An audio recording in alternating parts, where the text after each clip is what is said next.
This is Fresh Air. I'm Terry Gross. When my guest Jonny Greenwood was primarily known as the lead guitarist and keyboardist for the rock band Radiohead, screenwriter and director Paul Thomas Anderson asked Greenwood to write the score for his film There Will Be Blood. It was an unexpected turn for Greenwood, but he was immediately noticed. The score was described in Rolling Stone as a sonic explosion that reinvented what film music could be. Greenwood wrote scores for Anderson's subsequent films, including Phantom Thread and The Master, which opened like this.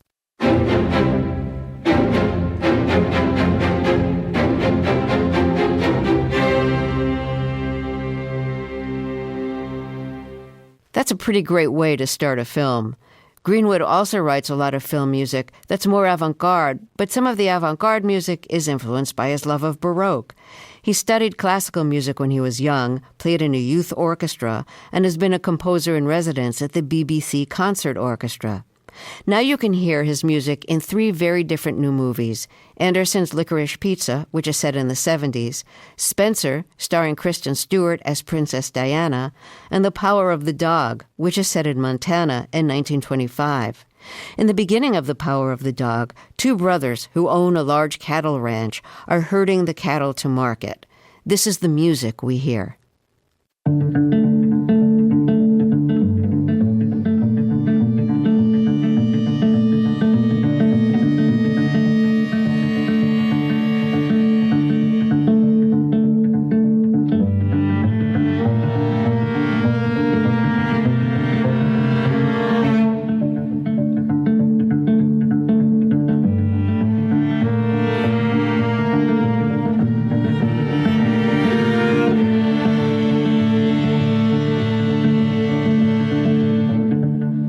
Jonny Greenwood, welcome to Fresh Air. I love your music. It's a pleasure to have you on our show. So that music that we just heard from The Power of the Dog, it starts like it's going to be very Western-ish, but not quite. And then there's other potentially menacing music intruding on it. It's a buzzy, ominous-sounding melody interfering with this Westernish kind of sound. So, and it lets you know that this isn't going to be a conventional Western, even though they're herding cattle. And it also lets you know that bad things are going to be interfering. What's happening musically? What are you doing musically? I think Westerns have a traditional sound, which is big sweeping strings and sort of Copland-style harmonies, which are not only beyond me, but wouldn't have really suited the darkness of the film, I think. So the approach to this was originally to try and write music for banjo and string quartet, because I'm a big believer that the banjo can be a great, dark, sinister instrument. I mean, I grew up listening to things like the Violent Femmes, and they managed to do that sort of country death song style, you know, banjo as you know, the opposite of the Steve Martin, you know, right. routine about how banjos just make you smile, which is true, and you know, and all that stuff is wonderful music.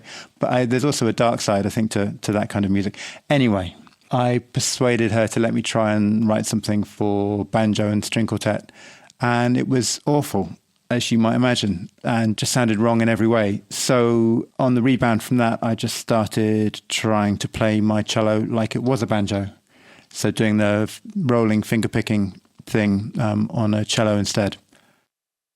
So with the strings that kind of interfere with that plucked cello sound, making the sound even more unconventional, what did you do to get that kind of menacing sound from violins and violas?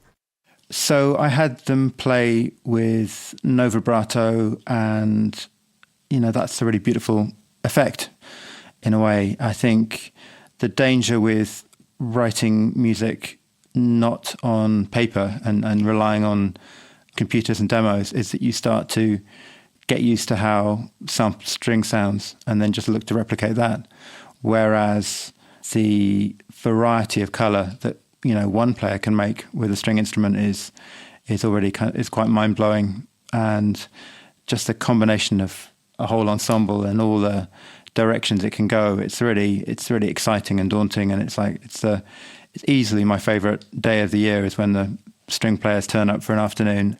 Do you want the strings to be perfectly tuned, or do you want them to be just slightly off? Okay. Yes. I wrote one cue for the Lynn Ramsey film, You're Never Really Here. We're asking them to have half the players tuned a quarter tone flat, so just a little bit out of tune, but all as out of tune as one another, if you see what I mean. But because they're playing with their ears, it's very hard to do. So they're still making their fingers go to where their ear wants to hear the right note. So even though it was difficult to do and they weren't doing it properly, it was one of those things where you just end up being even more impressed by what they can do and how they're playing and thinking and making these sounds. So yeah, I get all very excited and fanboy about string players. I mean, whenever I see somebody, walking into Abbey Road and they're carrying their cello and going to do a string session, I just know how many hours and days of their life they've spent rehearsing, every day for 4 hours, 3, 4, 5 hours. And then you get to hear the results of that. And it's very daunting. And I admire the musicians who give their life to that, really. One of your influences who you've also worked with is Christoph Penderecki, an avant-garde composer who once said that we have to use instruments which were built 300 years ago or 200. And the newest instrument in the orchestra is the saxophone, but that's at least 100 years old. And he said in the century of landing on the moon, he said this during the 20th century, we still have to write for very old instruments, museum instruments. I think this is the problem. It became the problem in the second half of the 20th century that there's not much progress because of the lack of instruments, of new instruments. And I thought of you when I read that, and this is quoted on an album that you collaborated with him in on. I thought of you because it seems to me you want to make old instruments sound new by messing them up a little bit, by doing unusual things with them or having them do unusual things with each other, whether it's their tunings or their dissonances, the number of instruments you use. So do you relate to that quote about using old instruments for new music? I do, because I've always found acoustic instruments, certainly orchestral instruments, to be capable of much more variety and strangeness and complexity than, nearly all of the software I've used in the past. And I think that's maybe why, to me, music by people like Penderecki and Ligeti and it just still sound very strange and contemporary, and they still sound like the music of the future to me, whereas lots of the electronic stuff that was done in the 60s and 70s, you hear it now and it's sort of its time. Oh, that's so true. That is really true. And I think that all instruments are just technology, however old or new they are. And the ideal situation is where you can just regard them as being all on the same level of importance and interest, and whether it's a piano or a laptop or an electric guitar or a tuba, they're all hugely exciting things, and I remember as a 10-year-old, whenever my mum was driving us around, if we went past a music shop, my daydream as we drove past was never imagine being able to go in and buy a guitar or whatever. It would be imagine being able to go and buy a flute or a trumpet. I was just fascinated with all these different colours and ways of making music and making sounds. And in a really tragic middle-aged man kind of way, that's sort of what I've turned my life into, as I'm sitting talking to you, surrounded by lots of, those kind of instruments. But I'm wondering, getting back to that Penderecki quote, I'm wondering if you tried to make old instruments sound just a little bit unrecognizable and use them in a way that sounds new, even though the instrument is old. That sounds like a new sound that you're getting from it. So I was very lucky when I was in elementary school, aged 9, 10, that we were sitting with our teacher and he had everyone bring in their instruments, whether it was recorders or violins. And he said, okay, everyone try and make a new sound with your instrument. Try and get a different noise out of it. And that really stuck with me. That was just something that fascinated me then. And is probably, still in my how I work today. So yeah, just very grateful to have, great music teacher at an early stage of my life. Do you remember what you did to get a different sound? I think I put the bow under the strings and played the bottom string and top string at the same time, as I remember. But just realizing that there were really no rules, and if it makes a sound, then it's musical, and you can just look at an instrument and think about it in any way you want to. I want to talk with you about the music for Phantom Thread. There's 3 versions of what's basically like the theme of the movie, and I want to play 2 of those versions. And we're going to start with version 2. And I should say, at this point, the movie is about this very kind of classical fashion designer who is both obsessive and very set in his ways and very temperamental. And he deals, he does like gowns and other evening dresses for, high society, wealthy women. And so when we hear this music, his muse-girlfriend is about to start poisoning him with mushrooms, because when he isn't feeling well, when he's vulnerable, he becomes more accessible and more affectionate and needy, and that puts her in a better position, she thinks. So this is a duet with you at the piano and Daniel Pioro on violin.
I think that is really just a beautiful theme. Just everything is like just a little bit off. I'm wondering if the piano that you're playing there is prepared in any way, because the notes sound imperfectly tuned and a little bit muffled maybe. So what have you done with the piano? There's a roll of felt laid between the hammers and the strings, which is why it sounds like that. And it's a little bit out of tune just because I'm a bit lazy with my booking the piano tuner, I'm afraid. But that's the that one. It's not because you like the sound, it's because you're lazy? It's because I like the sound, yes. And I'm lazy. So you have felt under the lid, like on the strings, as opposed to like on the keys. They're on the felt is on the strings? Yes. And the violin, it's almost like you asked him, I want to hear the friction of the bow on the strings. Well, Daniel is a very physical player indeed, and is interested in every possible color and texture. And I also love a recording where you can hear the physicality of what's happening, whether it's the breathing of the player or the effort involved in making the music, And I know it drives some people crazy, but things like Glenn Gould singing along and all of that reminder that there's all this muscle and physical effort behind the making of the music, makes it, more exciting to me. I think that stuff is quite often clinically stripped out in most people's consumption of music, and especially classical music. So let's hear another version of the theme that we heard from Phantom Thread. And this happens as the fashion designer is really feeling the effects of the poison, and she's cooking more of those poison mushrooms. and so he's been talking to his sister, and he's been complaining about his muse, and he doesn't realize he's being poisoned by her. But he says, there's an air of quiet death in this house, and I do not like the way it smells. And he's really referring to the woman who's poisoning him when he says that, although he doesn't know that she's poisoning him. So here we go. This is a more orchestral version and a more dirge-like version of the theme that we heard. This is from The Phantom Thread, music composed by my guest, Jonny Greenwood.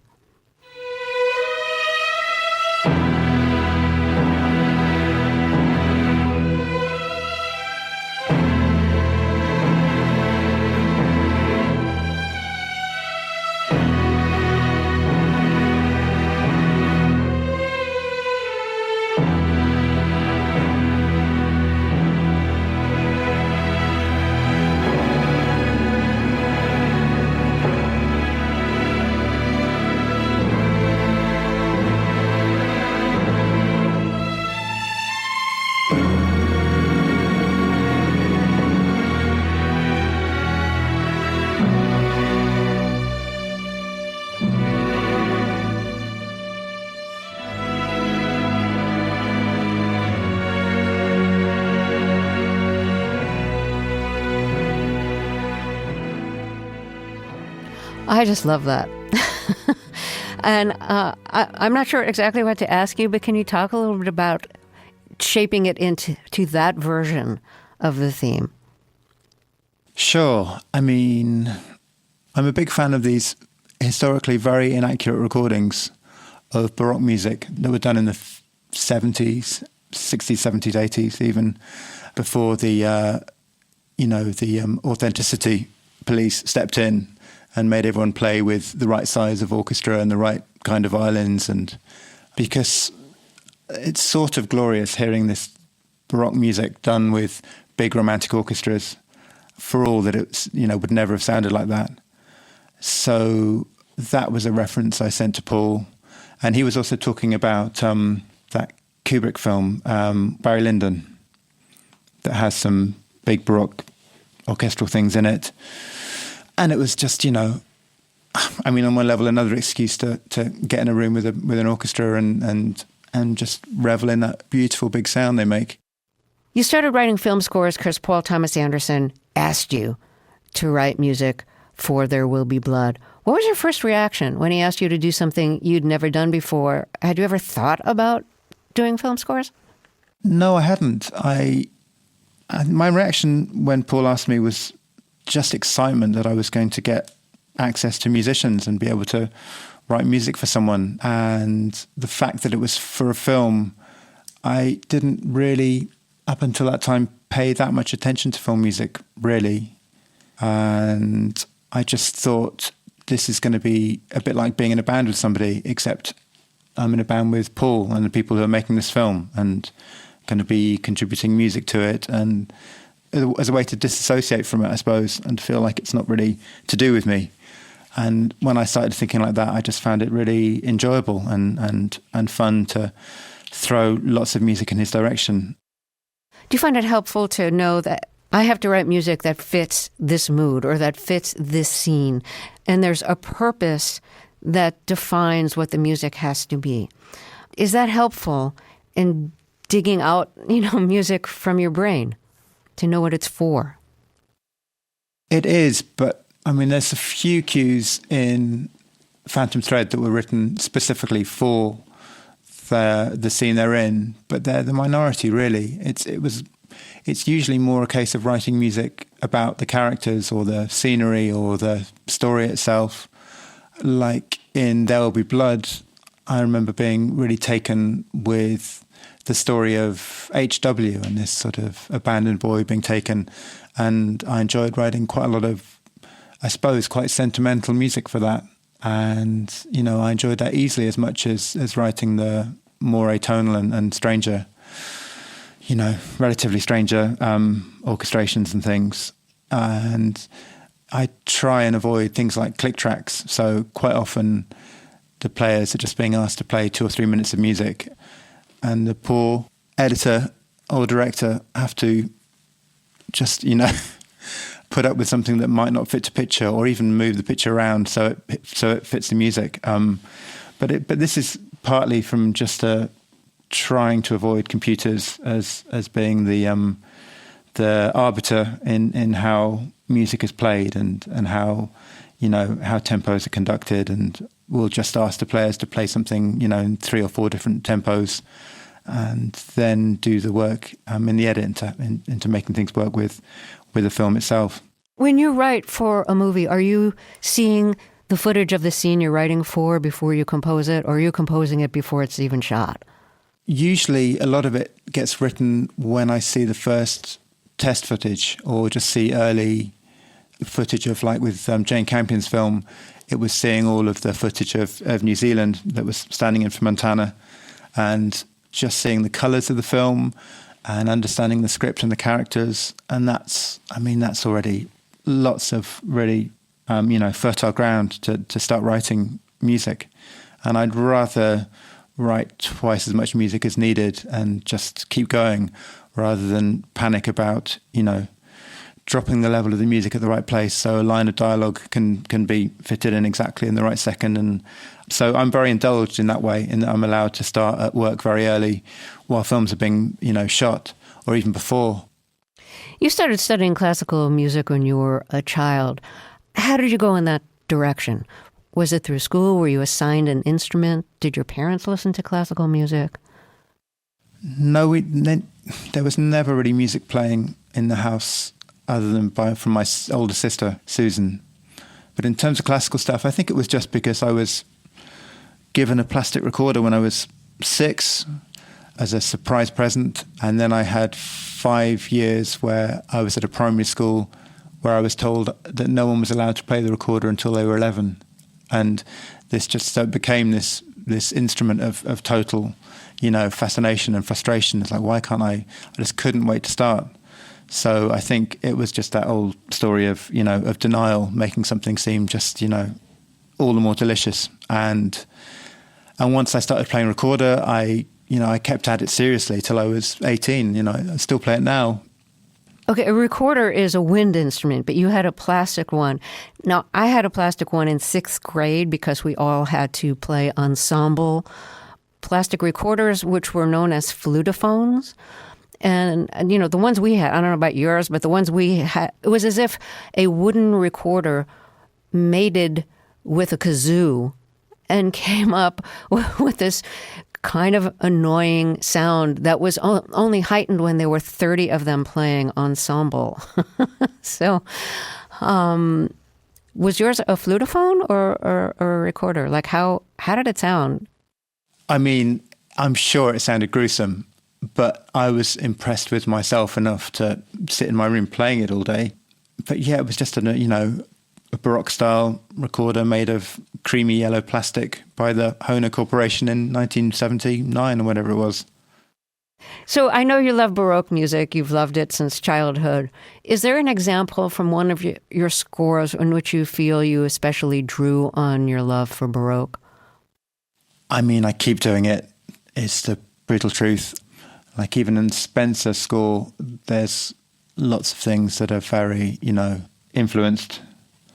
And I'm using influence in the same way that, a bank can be influenced by robbers, I think. So it's very... So, yes, but that's only because all of that stuff, all of Bach and Handel and Haydn, it's all chord sequences and that are still being used today. And it's that thing where, music changed after that, but it didn't necessarily do anything too different. Why don't we hear that section of the score? And this is Jonny Greenwood's music from the film Spencer about Princess Diana.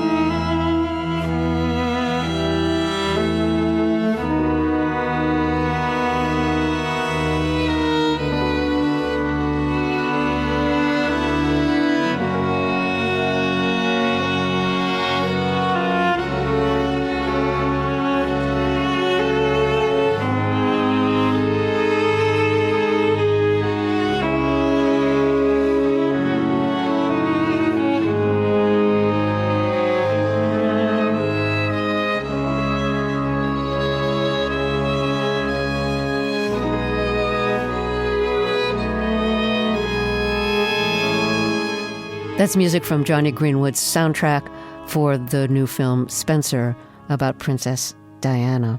So before you were with Radiohead, my understanding is you were in a band with Tom York's younger brother. Tom York is the lead singer, songwriter from Radiohead. So your older brother was in a band with Tom York. You were in a band with Tom York's younger brother. Do I have that right? You do, that's right. So how did you end up playing with Tom York and forming Radiohead? Well, they had a keyboard player who, it's Tom's band, had a keyboard player which I think they didn't get on with because he played his keyboard so loud. And so when I got the chance to play with them, the first thing I did was make sure my keyboard was turned off when I was playing. And I must have done months of rehearsals with them with this keyboard that was just, they didn't know that I'd already turned it off, and was just, they made quite a racket, quite a noise. It was all guitars and distortion. And so I would pretend to play for weeks on end. And Tom would say, I can't quite hit what you're doing, but I think you're adding a really interesting texture because I can tell when you're not playing. And I'm thinking, no, you can't, because I'm really not playing. And I'd go home in the evening and work out how to actually play chords. And cautiously over the next few months, I would start turning this keyboard up. And that's how I started, started in with Radiohead. Wait a minute. I want to make sure I understand this correctly. So the first period that you were playing with Radiohead, you turned off the keyboard. Yeah. And so you were Sure. fingering the keys, but no sound was being emitted because this is an electric keyboard. So exactly, nothing was coming out, and nobody noticed. Yeah, I mean, we were kind of noisy garage band, I suppose, in a small rehearsal room. And I remember the first few songs when I did start playing melodies, and Tom liked it, and it was very exciting. So since you've had a foot in classical music and in rock for so long and have been important in both worlds, I think the division has melted away for a lot of classical performers, but not so much for other people, because so many people don't listen to classical music at all anymore. It's just not... I think it's become more and more of a niche, with the exception of film scores. This is one of the great things about film scores, is that it brings a different kind of music often into people who otherwise wouldn't hear it. I think streaming has been quite bad for classical music, because if you are keen to find out more about classical music, you might have heard that the Beethoven Violin Concerto is a great piece of music. So you go on to Spotify or whatever, and when you search for it, you're presented with 500 recordings. And it's just, I think it's just a bit of a sort of daunting and off-putting thing. There's very little curation and very little... and plus you're made to feel like it's just, that it's somehow beyond you. And it's, which is really sad, I think. I do sort of mourn the days when you used to listen to a record hundreds of times and get everything you could out of it. And I'm the same. I'll listen to a Miles Davis record on Spotify, and then rather than play it again, I'll move on to the next one. And there's just none of that sort of obsession. And I think classical music especially suffers with that, because if you can, live with the same piece of classical music for a few weeks, it'll reveal itself to you. But it's about having the patience to do that. I know you like performing in churches and listening to music in churches, because often the period of music that's being played is from the period that the church was built in. Correct me if I'm wrong here. But can you talk a little bit about that, about the experience of being like in an old church or cathedral and playing or hearing music there? Yeah, so I've spending a lot of time in Italy at the moment, and the churches there have just some glorious and strange organs that I've been really lucky enough to play and write a few things for. That's opened up a whole side of classical music I didn't know about, like all these early organs that have two sets of black keys so that you can play the notes in between the notes, a bit like Penderecki, I suppose.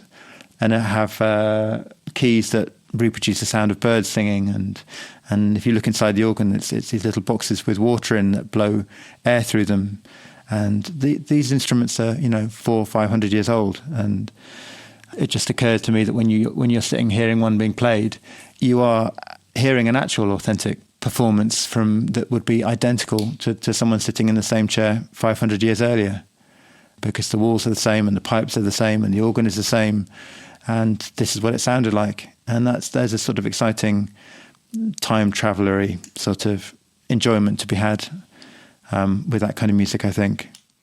You've kind of made these organs sound like synthesizers, with microtonal possibilities, bird sounds, yeah. Sure. Well, you know how, I don't know what you know about music notation. I don't want to patronize you at all, but you know that like F sharp is a higher note than G flat, even though on a keyboard it's the same black key. But when you play in a different key, that note really should be slightly higher. And when you're in the previous key, it should be slightly lower. So when you're playing in like E major and you have your D sharp, that's a higher note than an E flat in C minor. So that fluidity is something that these early organs tried to get past by doubling up the keys. So you use one of the black keys when you want to play an E flat, and the other black key when you're calling it a D sharp, for example. What you said was definitely not patronizing, because I had no idea that there'd be a difference between a D sharp and an E flat. On the piano, it's the same black key. So I always think of it as being the same. Sure. But string players are always taught that, you push the second finger higher for your F sharp, and F sharp is very nearly a G when you're playing in D major. But if you're playing a minor scale or a minor key, then you put your finger in a slightly different place. Yeah, it's strange. It is bizarre, isn't it? It is very strange. But for whatever reason, it totally works when you hear it. Jonny Greenwood, thank you so much. It's been a pleasure to talk with you. Thank you for your music. And I'm expecting one or more of your scores to be nominated for Oscars. So, I don't know if you care very much about awards, but I wish you good luck in award season. Thank you. Thank you, Terry. Jonny Greenwood wrote the scores for 3 new movies, Licorice Pizza, The Power of the Dog, and Spencer, and is Radiohead's lead guitarist. This is Fresh Air.